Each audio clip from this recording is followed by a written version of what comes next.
So we're going to talk about sleep again tonight. Kwa hiyo jioni ya leo tutazungumza tena kuhusu usingizi. And to be healthy, na ili tuweze kuwa na afya njema, we need restoring rest. tunatakiwa tupate aina ya pumziko inayorejesha. And we all benefit physically, kwa sababu wote tunafaidi kimwili, mentally, kiakili, socially, kijamii, and spiritually na kiroho from adequate rest and sleep. tunapopata pumziko la kutosha na usingizi wa kutosha. There's non-REM sleep, usingizi wa kupepesa usiopepesa macho, where it's very light at first, unaanza kwa usingizi mwepesi, and then you go into that deep sleep. alafu baadaye unazama kwenye usingizi mzito. And then there's REM sleep, kuna usingizi wa kupepesa macho, or rapid eye movement, au huo usingizi wa kupepesa macho, which is now the dreaming stage of ambayo sleep. ndiyo hatua ya kuota ndoto. And it's during this deep sleep na ni katika kipindi hiki cha usingizi mzito that the body is renewed, mwili unazalisha seli mpya, and even repaired. na unaanza kujikarabati. And that's why we need to make sure we have enough time to get into deep sleep. Ndio maana tunatakiwa tuwe na muda wa kutosha ili tuweze kupata huu usingizi mzito. And then following deep sleep, baada ya huu usingizi mzito, then we move into REM sleep. tunaingia sasa katika hatua ya mwisho ya usingizi. And then we go from that deep sleep into dreaming. Tunatoka huko tukiwa katika usingizi mzito, tunaingia katika hatua ya kuota. And it's at this stage ni katika hatua hiyo that the mind is benefited. akili inafaidi.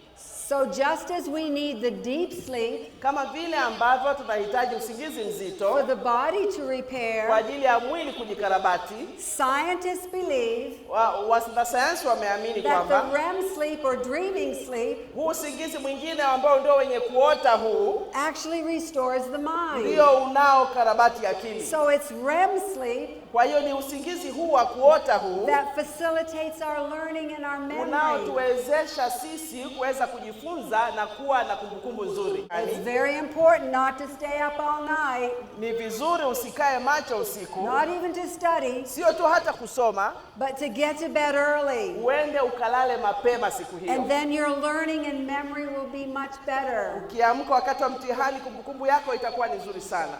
There are some causes of sleep deprivation. Kuna vitu vinavyotusababisha tukose usingizi. And there are many people who have sleep debt.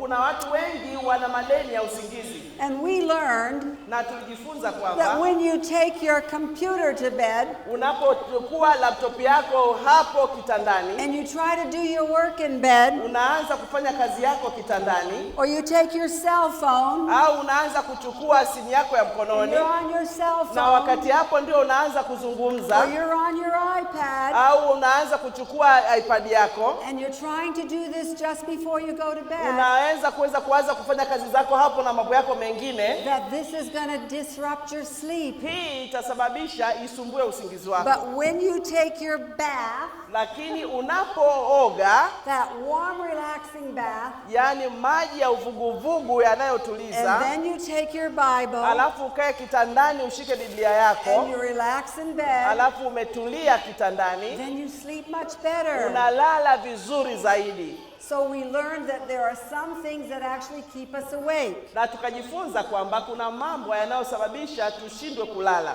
And we don't sleep as well. Na hatulali kabisa. Because when we're working, kwa sababu tunapokuwa tukifanya kazi, the mind is still going. Ni kwamba tayari bado akili yako inakuwa ikiendelea kufanya kazi. And so we don't have that restful sleep. Kwa hiyo hatupumziki ya kutosha. And then we learned if we're sedentary all day, tukajifunza kwamba kama siku nzima tumekuwa na maisha kutokujishughulisha, hatukufanya mazoezi, getting out in the sunshine, na hatukutoka kwenye mwanga wa jua, then we don't sleep as well. Ina maana pia hatutaweza kulala vizuri. So not enough exercise. Kwa hiyo usipofanya mazoezi ya kutosha during the day, na usiku za mchana, keep us awake. Ina maana pia usingizi unahama. And then of course eating late at night. Kula usiku kula chakula if usiku. We're eating that heavy food at night, unapokula kile chakula kizito usiku, that can keep us awake. Hiyo usingizi pia unahama. So how much sleep do we need to be healthy? Kwa hiyo ni masaa mangapi ya kulala tunayotakiwa ili tuweze kuwa na afya njema? The majority of us need 7.5 to 8 hours a Wengi night. wetu sisi tunatakiwa tupate masaa 7.5 mpaka masaa 8 ya usingizi. There's a very small minority that can get along on 6.5 to 7.5. Watu wachache sana wanaweza wakakaa vizuri kwa masaa 6.5 mpaka 7.5. But then there's another group Lakini pia kuna kikundi in the kingine minority ambacho nacho pia ni wachache that sana. needed 8.5 to 9 Wao hours of wanahitajika sleep. masaa 8.5 mpaka 9. And you can tell if you've gotten enough sleep Unaweza mwenyewe ukajipima ukaona kama ulilala vizuri au la.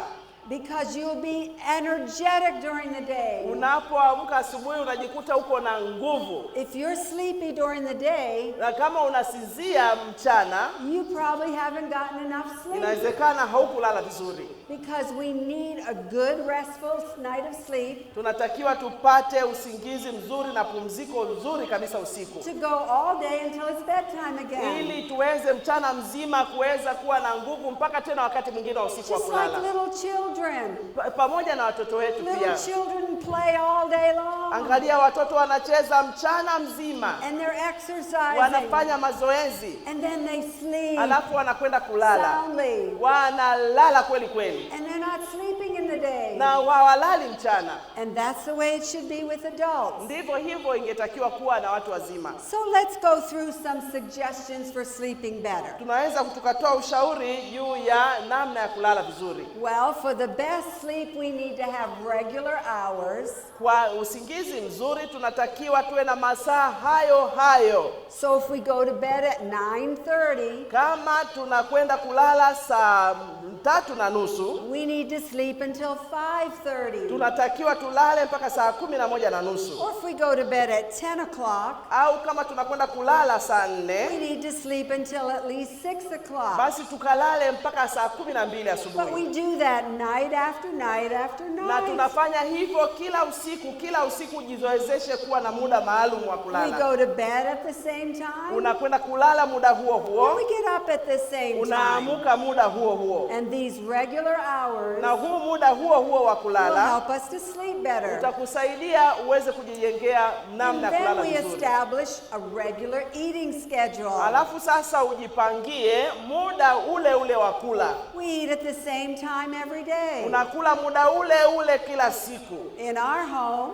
Nyumbani kwetu, and even here in Africa, hata hapa Afrika, we eat at 8 o'clock in the morning. tunakula saa 2 asubuhi kila siku. And then we eat again at 1 o'clock. Na tunakula tena saa 7. And then if we do any supper at all, we usually eat at 6 o'clock. Na kama tunakula chochote basi tutakula saa 12. So then we have those 5 hours in between our meals Kwa hiyo tunakuwa na masaa 5 kati ya mlo na mlo. that we talked about being very important. Hiyo tumezungumzia kwamba ni muhimu So we sana. have a regular eating schedule. Kwa hiyo tuko na muda maalum wa kula.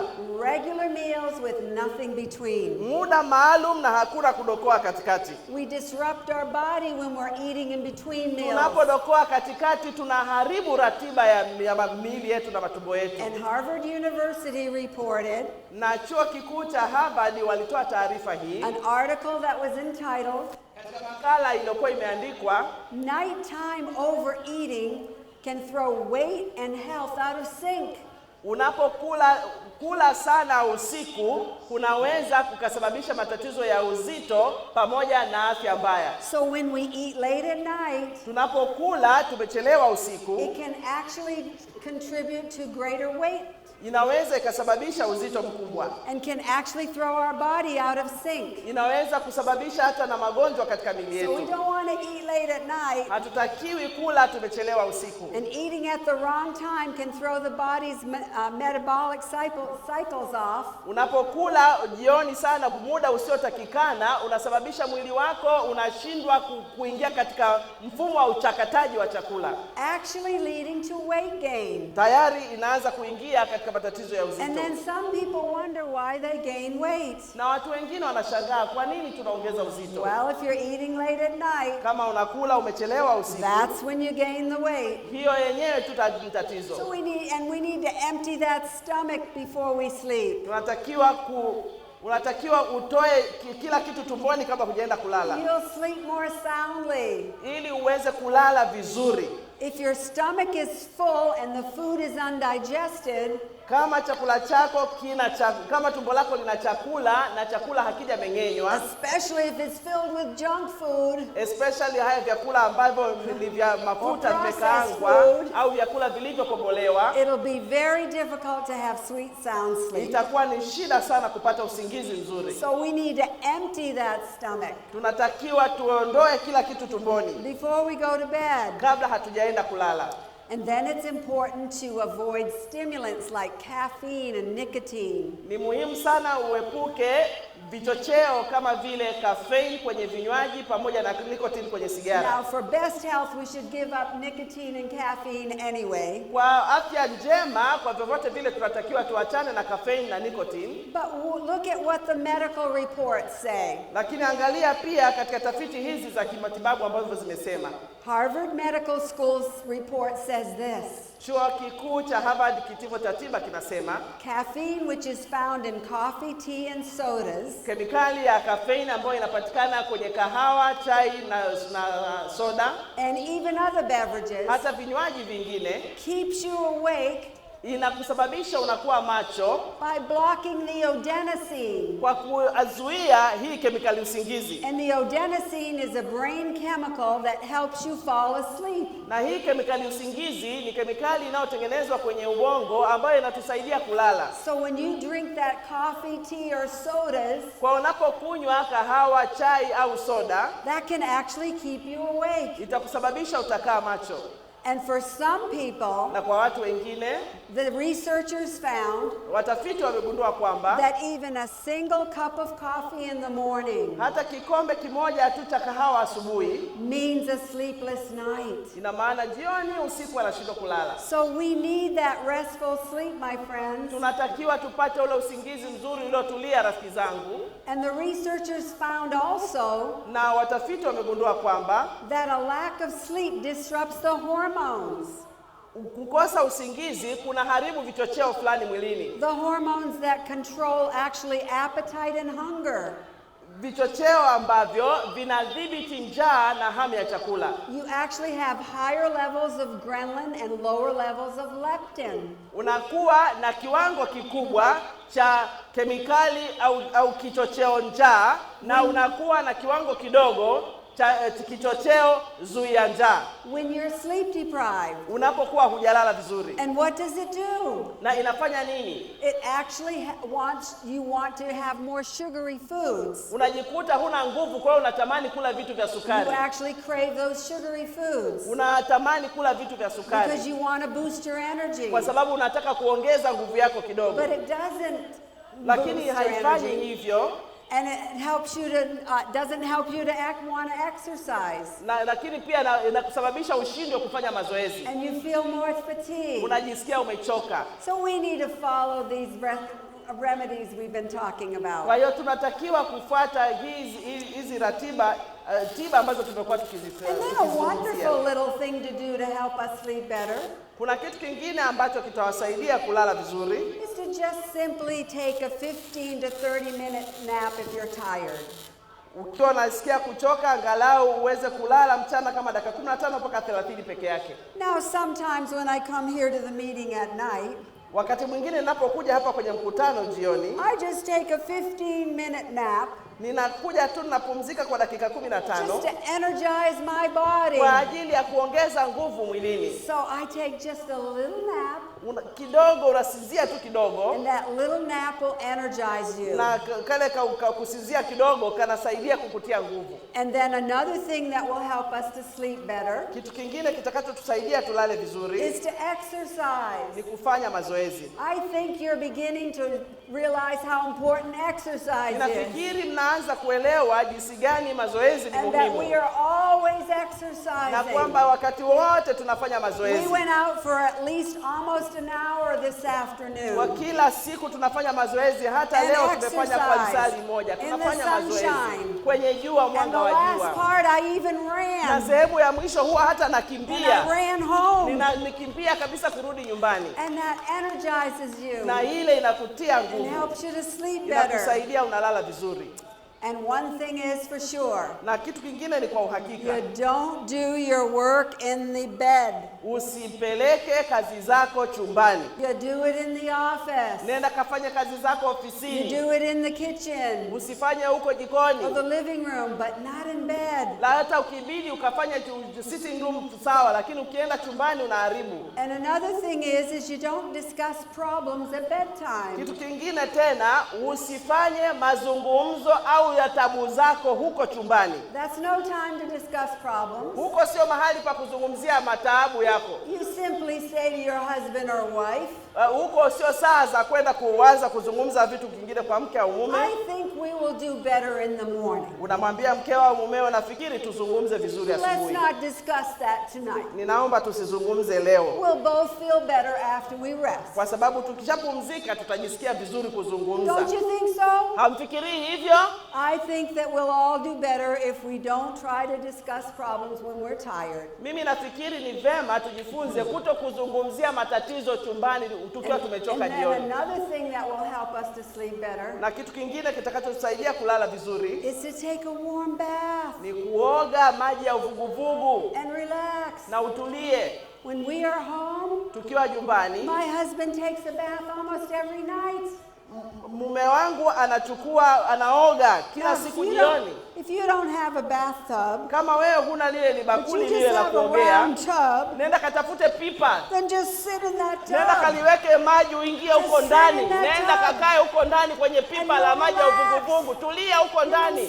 Nenda kajiloweke huko ndani ya pipa. Whatever you have. Huko chochote ulicho nacho. And you'll sleep better. Alafu utalala vizuri. And then sleep in a quiet room. Kalale kwenye giza lakini kwenye chumba kilichotulia. And when it's dark. Na mahali palipotulia penye giza. Because God made us to sleep at night. Kwa sababu Mungu ametufanya tulale usiku. When it's dark, not light. Kwa sababu ni giza na sio mwanga. And then always remember, my friends. Siku zote kumbuka rafiki yangu. There's an old saying. Kuna usemi unaosema. That says early to bed. Nenda kitandani mapema. Early to rise. Unaamka mapema. Makes a person healthy, wealthy and wise. Inamsababisha mtu kuwa na afya njema na tajiri na hekima. So we want to make sure we get to bed early enough. Tunatakiwa kuhakikisha tunakwenda mapema kitandani. And then trust in God and pray. Na tena umwamini Mungu na uombe. Trusting God is very important. Kumwamini Mungu ni muhimu sana. To relax. Kupumzika, kutulia. Knowing that your whole life is in his hands.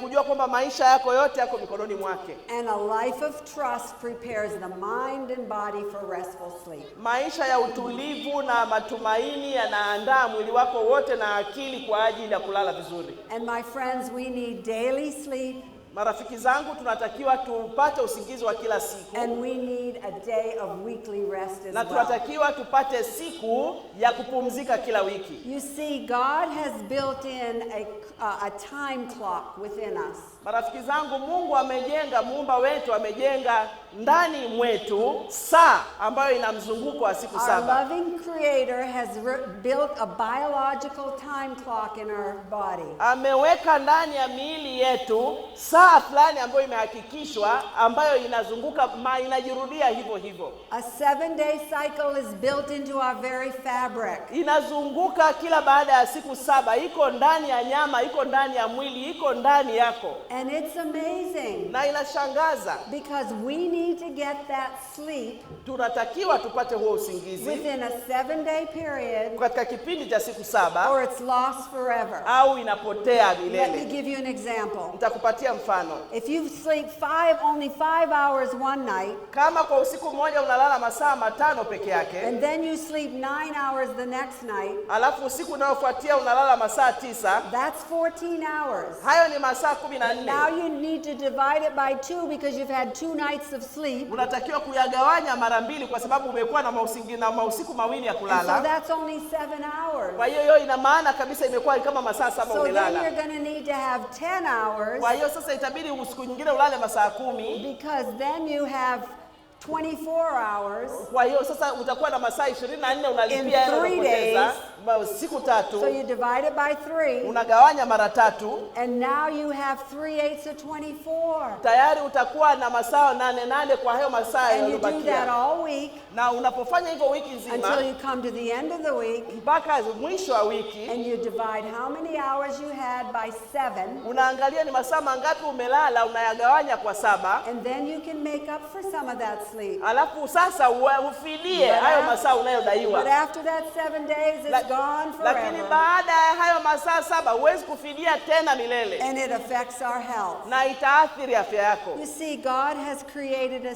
7-day biological clock within us. Ndugu zangu, Mungu ameweka ndani mwetu mzunguko wa siku 7. Saa iko ndani mwetu inazunguka kwa siku 7. And this is why our loving Creator has given us the 7th day Sabbath. Ndio maana Mungu wetu anayetupenda ametupatia siku sabato ya siku ya 7. Not because God was tired, si kwa sababu Mungu alikuwa but he amechoka, knew we would need the rest. lakini alijua tunahitaji And we mapumziko. would need the fellowship with one another. Tunahitaji kushirika kati ya And we mtu na would need mtu. the fellowship with God. Tunatakiwa ushirika na Mungu. And the Sabbath provides a great opportunity Sabato inatupatia fursa kubwa to restore both our mind and body. kwenda kutuliza akili zetu pamoja na So mwili isn't pia. our Creator wonderful? Si muumba wetu huyu ni wa ajabu sana. He's given us the Sabbath. Ametupatia sabato. And God's Sabbath is heaven's rest.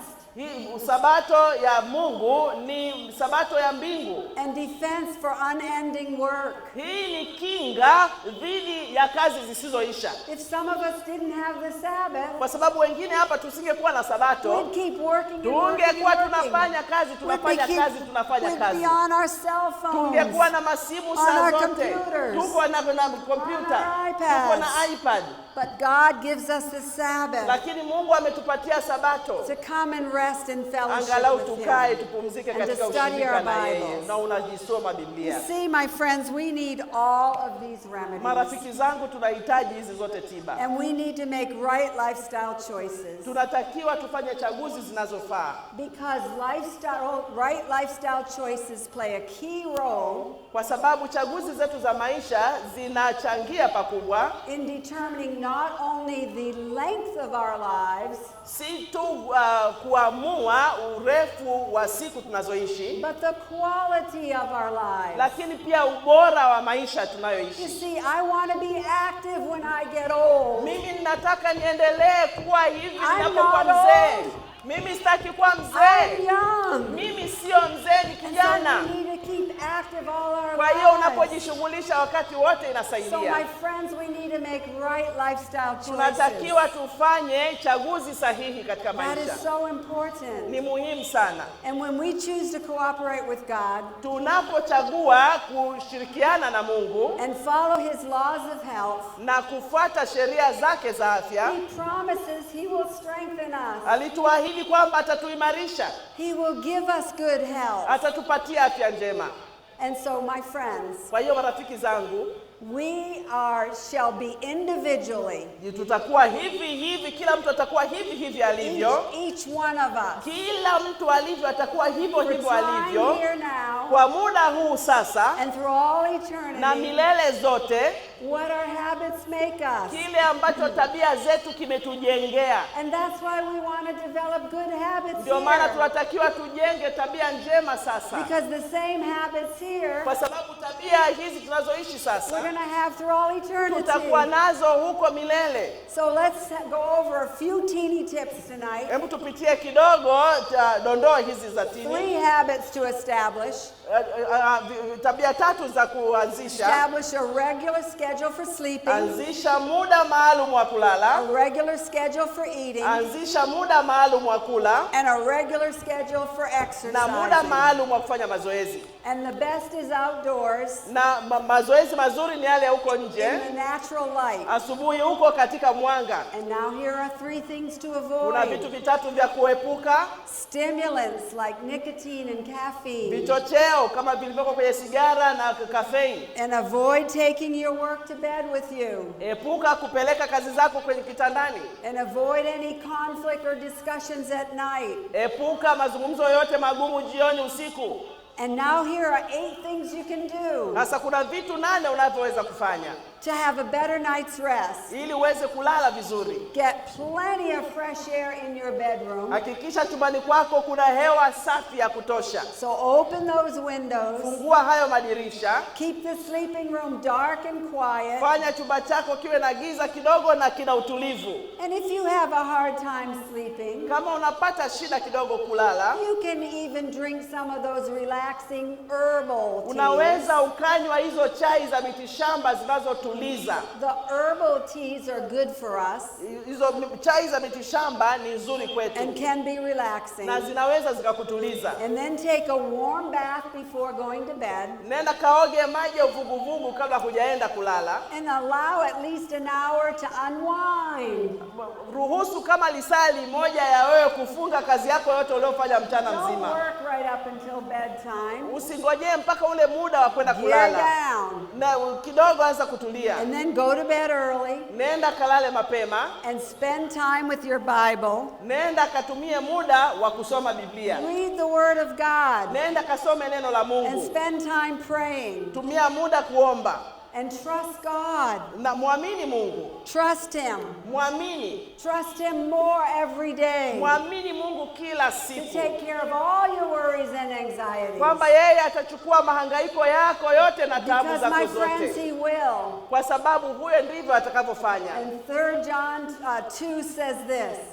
Yohana wa 3 sura fungu la 2 linasema, Beloved, I wish above all things. Wapenzi, katika mambo juu ya mambo yote, that you may prosper. Ninatamani muweze kufanikiwa. And be in health. Na kuwa na afya njema. Even as your soul prospers. Kama vile roho zenu zinavyofanikiwa. So here you have all these 8 natural remedies. Marafiki zangu, sasa tuko na mfululizo wa hizi tiba zote 8. All wrapped up in wellness. Yote imewekwa katika neno linaloitupisha.